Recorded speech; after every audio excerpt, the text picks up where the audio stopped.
This class will be taught using a standards-based grading method, which is not your usual grading method. So let's take some time to understand what is standards-based grading and why it has an advantage over the traditional grading system that we're all familiar with. So first, what is standards-based grading? Before we discuss what is standards-based grading, let's discuss what the traditional grading system usually looks like. So in the traditional grading system, your grade is based off of a percentage, and it has categories such as assignments, tests, essays, homework, and so on.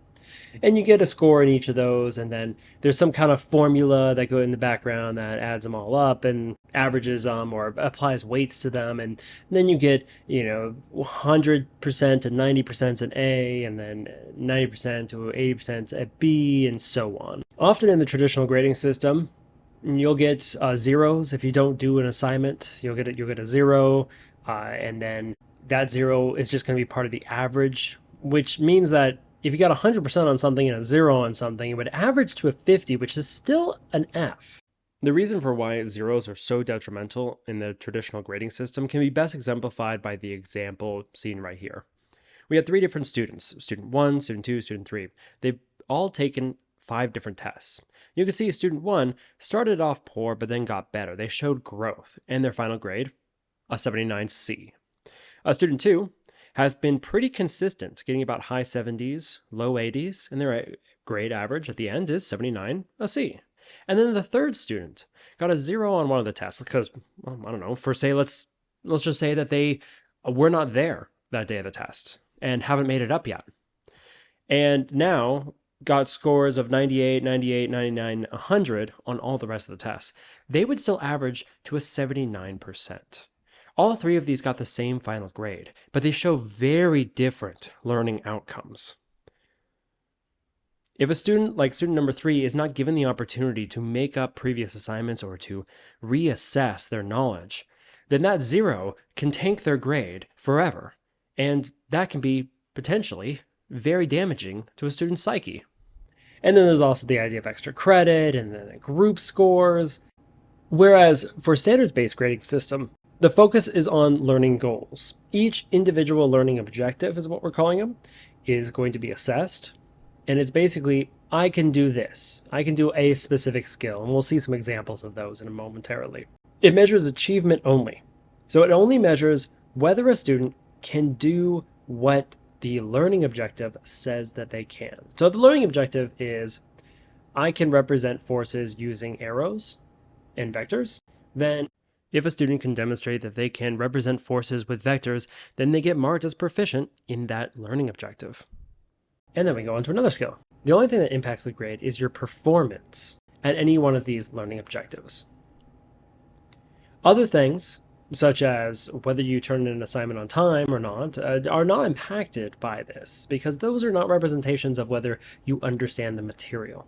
Also, the grade is based off the most recent evidence of learning. So let's say that in September, you didn't do too good of a job on a standard. For a whole standard or specific learning objectives, you didn't hit the mark, you tested poorly. Well then, at a later point in time, you can test again or demonstrate your mastery of the content, and this grade will not take into account the previous one, except if there is a mode. If you multiple times, if you, for example, have scored a 1, a really bad score, on 5 different occasions, and then one occasion you got a 3, and you could just say, I'm done. Not quite. Well, I'm going to want you to prove it again at least a couple more times to show that you truly do have it, and it's not some kind of fluke right there. Let's go over some of the key philosophies behind standards-based grading. The first one is that the grades should be accurate. What we mean by grades should be accurate is that they are a representation of a student's mastery, not anything else. Let's look at this comparison between traditional grading and standards-based grading using a car. So on the traditional grading scale, this car would earn a B+.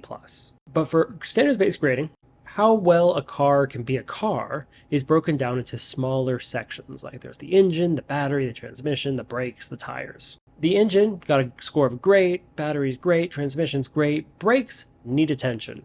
In other words, not good. And the tires, okay.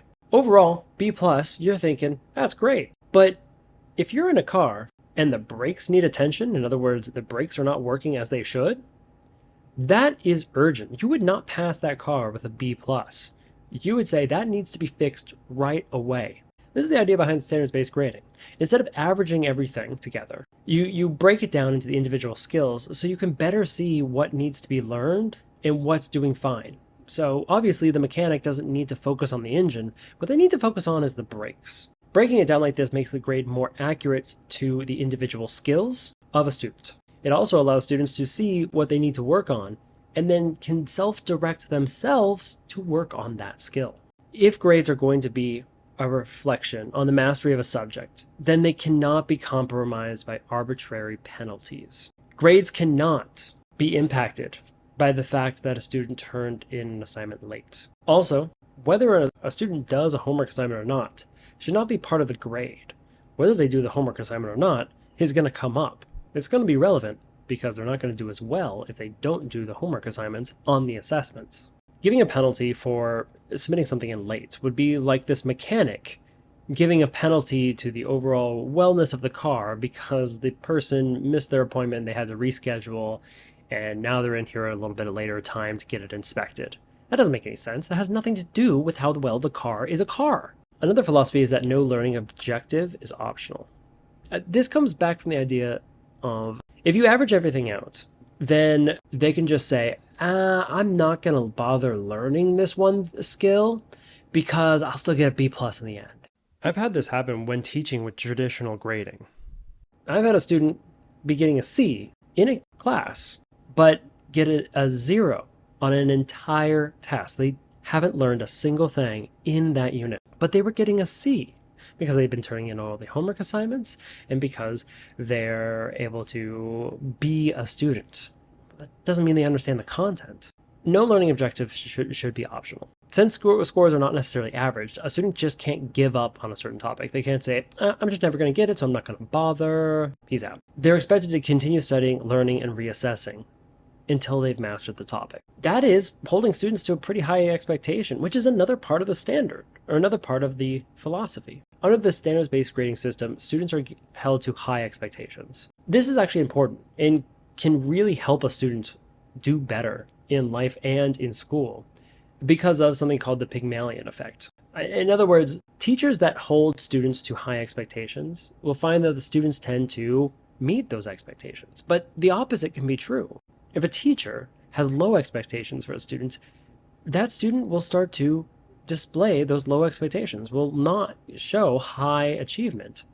They will show as much achievement as a teacher expects of them. But if you hold a student to high expectations, you can only do that if students are given unlimited opportunities to demonstrate mastery. If you hold students to high expectations but don't give them enough opportunities to show their mastery or don't give them enough time, then they're just going to fail once and never be able to make it up, and then you have the whole class failing. The point isn't to fail the whole class by having high expectations. A teacher that says, I'm failing my whole class, therefore I'm holding them at high expectations, that's not the point. The point should be that they're passing. We're trying to get them to pass, but without compromising our expectations. And the only way to do that is to give unlimited opportunities to demonstrate the mastery. Once I started giving students unlimited time to demonstrate their mastery, once I started giving students multiple attempts at being reassessed on a certain skill, I found that students would learn something that they otherwise would have just given up on. At a teacher conference, I heard a quote that really stuck with me. Popcorn kernels all take different amounts of time to pop, but they all taste great. It does not matter when a student learns something, as long as they learn it. One really big caveat to this: we only have a year, and grades are due every quarter. We do have some deadlines that you have to hit, and you can get into a situation where you have a mountain of work to do at the very end, where it's physically impossible for you to get all of those learning objectives up to a high score. You might get into a situation where it's impossible for you to pass the class or to pass the class with the grade that you want because you've waited too long. So just because you're given unlimited opportunities, and just because the time at which you learn it does not matter, doesn't mean that you can delay, that you can procrastinate. You have to be on top of this. If you're not on top of it, then you'll find yourself in a situation that you'll not be able to dig yourself out of. Let's now understand what are standards, because we've been talking about standards-based grading, but what are the standards? For this class, standards are going to be broken into two categories. There's disciplinary core idea standards, and then there's science and engineering practices. There are several disciplinary core idea standards, and a few science and engineering practices standards. You'll notice that these standards are given kind of funky titles. PS2-1, for example. What does PS2-1 mean? And where does it come from? So first off, let's read the standard. I can analyze data to support the claim that Newton's second law of motion describes the mathematical relationship among net force on a macroscopic object, its mass, and its acceleration. That is essentially saying what a student can do after they've learned everything about Newton's second law. It's big. These are big ideas. We'll be breaking this one standard into many smaller learning objectives, which I'll show in a moment. But first off, where do these even come from? So they come from NGSS, which is the next generation science standards. And they look something like this. So PS2-1, for example. Analyze data to support a claim that Newton's second law of motion describes mathematical relation among net force on a macroscopic object, its mass, and its acceleration. That's pretty much very similar to what we were just talking about. This is the big idea, but it's hard for a student to just show this. There's a lot of little pieces in there. They need to understand what net force is, what mass is, how is acceleration, what's the mathematical relationship, what's Newton's second law, and analyze data. It's a lot of work in order to show this mastery of this content. It's broken down into smaller learning objectives. If you click on the standard, it will link you to another page in this spreadsheet. So this is using Google Sheets. On the bottom here, we have all the different standards and their learning objectives. So we're going to click on 2-1. It's going to bring us to the page for 2-1, which is the set of learning targets. These learning targets are like smaller skills. If you can do all of these smaller skills, then you can do the standard. So your goal is to get 3s, which 3s represent proficiency in the standards-based grading method, on all of these skills. So the disciplinary core idea standards are going to be a test more traditionally with a test or quiz or something of the like, at least for the first time. So let's take a look at the very first learning objective. The very first learning objective is PS2-1.1, and it's I can represent forces of an object as one-dimensional vectors. So it's just, can you draw force vectors? That's a small subset skill, but it's a skill needed as part of a whole to show that you understand the standard. So let's say you take your first assessment, your first quiz on this, and you get a 2. Now notice on this spreadsheet, that 2, and when it's entered by me, is going to show yellow because it's not quite there yet. It's not bad. It's not, not orange or not red for a 0. So it's going to show up yellow. There's 2. And notice on the very right here, it also is showing 2. And then on the bottom here, it's showing 2. So this score right here is your overall standard score. Now, so far, only one learning objective has been assessed. And that one learning objective, you got a 2. And it's only been assessed once. So the overall mode, or most recent score, for this learning objective was a 2. And if that's the only learning objective that's been assessed, then the overall standard so far is a 2. But let's say you got a 3 on a different learning objective. So now that learning objective, you've scored a 3 on the first assessment, and overall, it's a 3. But the overall standard is still a 2. In order to get this 2 to a 3, you need to show that you can do this skill. You need to be able to show that you can do all of the learning objectives. No learning objective is optional. Well, what can you do? Because you scored a 2. Well, that comes back to the idea that under the standards-based grading method, you have unlimited opportunities to reassess. Now, I know there's only 9 columns here, but if you need more opportunities, you can have them. So let's say you go back and you learn what you didn't understand, and you come back and you get reassessed, and now it's a 3. Now you'll notice that this one is showing a 3. Because it took the most recent, so the one to the furthest right. But if you get scored again as a 2, now you have a mode established. So you've shown me multiple times that you're scoring at a 2, so you kind of need to show me at least as many times that you're scoring a 3. What's going to happen is this score down here is going to be brought back to your overall score for the standard. So right now you're scoring a 3 on the overall standard, which is great. And because it's the only standard that's been assessed so far, your current grade is an A. Let's go back to the situation where you have just scored a 2 on one of the learning objectives. You're not quite there yet. You haven't quite hit mastery on that learning objective. What can you do to improve? Most learning objectives are going to have a link on the title of the learning objective. And that link will bring you to the website that I've created that is all about that learning objective. So it has the title of the learning objective, it has the I can statement, and then it has the video that I created about the learning objective. Now, not all learning objectives have this so far. I'm working to add more all the time. So it has a video of me going over the learning objective, covering some notes, explaining the concept. But what you're going to want to do is you're going to want to scroll down to the next section. So the next section says lost or scored a 3 on an assessment. Check out these resources. The idea behind this is you only need to technically watch my video as homework in order to understand the content. But there might be a situation where that just didn't work for you. And obviously so, because you scored below a 3 on an assessment. So if you score below a 3 on an assessment, you can look at these other resources that I have. So here's another video all about one-dimensional vectors. So watch this video. It's someone else explaining it to it. It's just someone I found on YouTube that can explain this concept. So what I give you is additional materials for you to use to learn. Because it's not just my responsibility to teach you. It is your responsibility to learn as well. And if how I taught didn't quite click with you, you need to find something else that will.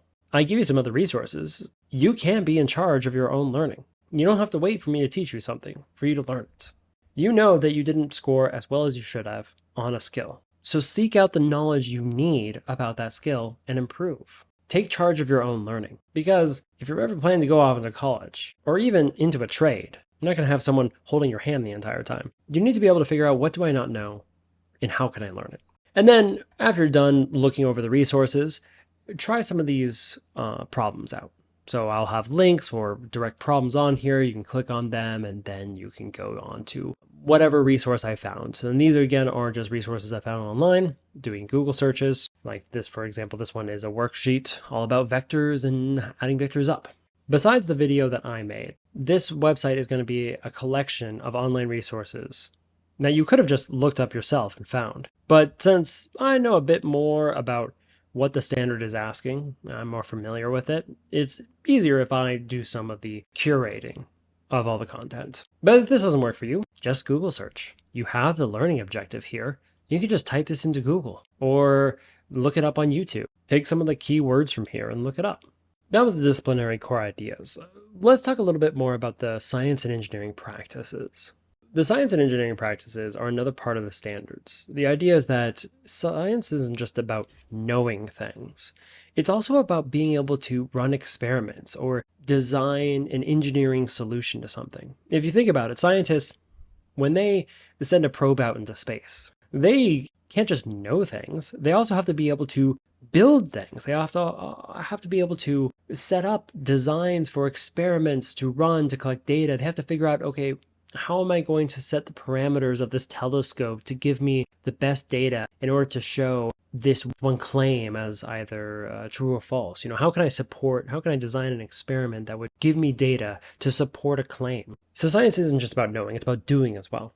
There are many parts to this. The 4 main parts that I think of when I think of doing science and engineering is experimental design, data, reasoning, and communication. So the idea behind experimental design is whether you can design an experiment. It's whether you can identify and adjust variables, consider limitations, create hypotheses, all of that. All the setup work, the building of a device. If it's an engineering design challenge, can you design a device that within limitations will solve a problem? These will be assessed, of course, through lab reports or lab write-ups or presentations. And these experiments are going to be related to the disciplinary core ideas. So for example, the Newton's second law standard that we looked at. We might have an experiment on Newton's second law where you are setting up an experiment. So something like identifying and adjusting independent variables would be definitely related. That means when you write up a lab report, for example, on this experiment from Newton's second law, you'll be getting a score in here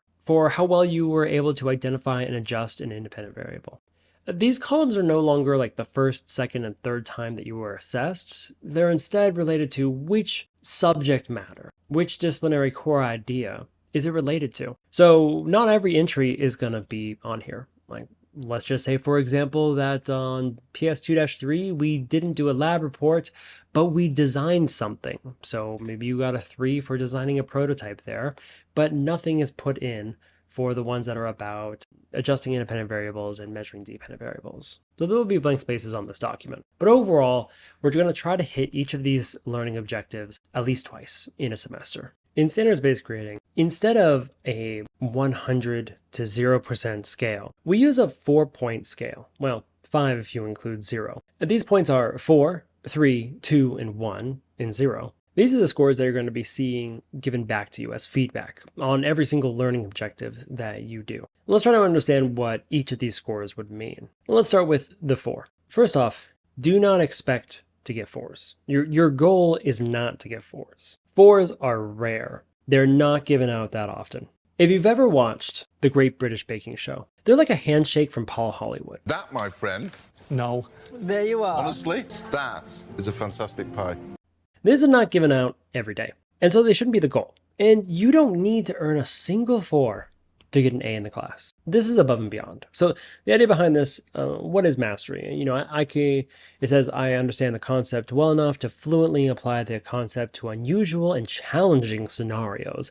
I could solve problems with few to no stumbles and quickly. Like, you are just a master of this. But 4s are not what we're targeting. 3s are what we're going to be targeting. In order to get an A, you must get all 3s. So what is a 3? The 3 stands for proficient. It means that you can apply your understanding to familiar situations with little to no errors, and you meet the expectations of the learning target. So if the learning target says, I can do blank, then you can do blank. You understand all vocabulary words commonly associated with the standard and can use them correctly. Basically, you know this. It's very easy for a teacher to see when a student has got the subject, when they understand the concept. Let's contrast that with a number 2, which is developing. So if 3 is proficient and you got it, you're good, you don't need to learn any, you're great. Then 2 is you're getting there, but you're not quite there yet. So you have partial understanding of the standard, or you understand parts of it, but may not be able to apply it correctly. So you make lots of mistakes, or mistakes that are not just small mistakes like, oh, I forgot a negative here, but fundamental mistakes. If I only need to give you a little bit of guidance for you to fix the problems that you have during a problem, then you might be a 2. You still made the problems. You were still unable to get an answer, the correct answer alone. You needed a little bit of help. But if you only need a little bit of help, then you're probably at a 2. Whereas a 1, which stands for beginning, if you got a 1 on a learning objective, this means you have little to no understanding of the standard. You need step-by-step guidance. So I can't just give you a little hint here and then you found the mistake and you fix it and you go through and you're good. If I'm helping you, I'm having to give you multiple hints. I'm having to give you step-by-steps. I'm having to tell you again and again different directions. Now a 0, meaning insufficient data. The only time you're going to get a 0 is when you've just not shown me at all that you can do the standard. It's basically you left the problem blank, or you didn't turn in the lab report. That's a big one. Students every year keep not turning in their lab reports, and so they keep getting 0s, and 0s are automatic Fs. If this happens to you, just remember you can always reassess. An F is not permanent because you have unlimited attempts to fix that. You can always fix it. You can always get it better. But until you show me that you can do something, it's going to be a 0 or an F. Nothing is optional. If there is an assignment, you got to do it. If there's a test, you got to take it. Now I know what's going through all your minds. This standards-based grading is great and all, but what does that mean for my report card? How do I get an A? Well, this is how. To earn an A, you have to achieve an average proficiency score of 3.0 or higher across all standards and have 0 2s or below. The philosophy is, if a student got an A, then they have met all the standards. They have shown proficiency, not necessarily mastery, but proficiency on all the standards. That means you can't get a 2 on any standard. Any one standard will automatically bring you down to a B if you get a 2 on it. So how do you earn a B? Well, a B is earned if you have an average of 2.5 or higher. So on average, you're closer to proficient than you are developing across all standards. And you cannot have a single one. Notice throughout these, it's not just about your average. There's also a hard, fast rule that you cannot have a single 1 or a single 0 or a single 2, depending on which grade you're talking about. So to earn a B, you have to have a 2.5 average proficiency score or higher across all standards and 0 ones. To earn a C, you have to achieve an average proficiency score of 2.0 or higher. Essentially, you can see that as a 2.0. That's like the grade point system. That's an average of a C. So you have to average a C or you average a 2 across all the standards, but you cannot have a single 1. So you can't just have a bunch of 1s and a bunch of Bs and they average out and you get a C. You have to bring those 1s up to 2s. So this is dealing between the ranges of 2.0 to 2.4. You will earn a D if you have an average proficiency score of 1.5 or higher. So in other words, you have between a 1.5 and a 1.99999 across all standards with 0 zeros. You cannot have a single 0. Any standard that's a 0 will automatically have you as an F. But grades like these are temporary. Because you have unlimited chances to show your proficiency, because you have unlimited reassessment attempts. If you currently have a grade of an F, you shouldn't think that you're completely a failure and that you need to drop out of the class. No, it's probably just one learning objective in one standard. You missed the test. You were like gone on that day of the test. And all you need to do is just show me that you can do it. And then that F would go away. So to recap, A, all 3s. B, mostly 3s. C, mostly 2s, some 3s. D, mostly 2s, but some 1s. And F, a 0 or mostly 1s and a few 2s.